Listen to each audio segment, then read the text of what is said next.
कपड्यांचा ढीग जर तुम्हाला दुकानात आढळला तर तुम्ही कपडे कसे विकत घ्याल? सर्व भाज्यांचं मिश्रण तुम्हाला बाजारात आढळलं तर तुम्ही भाज्या घ्याल? डाळ, तांदूळ आणि इतर किराणा मालाचं मिश्रण आढळल्यास किराणा सामान विकत घ्याल? सगळं काही वेगळं झालं तर सोपं होणार नाही का?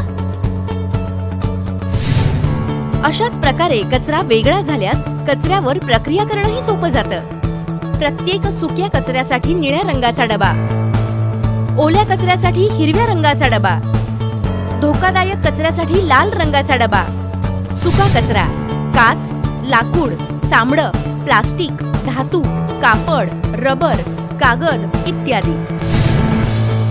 ओला कचरा, फळाची साल, उरलेली भाजी, कातडी, न शिजवलेलं अन्न, कॉफी किंवा चहा पावडर, बागेचा कचरा जसं पानं आणि फळं. धोकादायक कचरा, diaper, sanitary napkin, paint drum, तुटलेले बल्ब, ट्यूबलाईट, बॅटरी, रासायनिक घटक इत्यादी. सौजन्य सोलापूर महानगरपालिका, सोलापूर.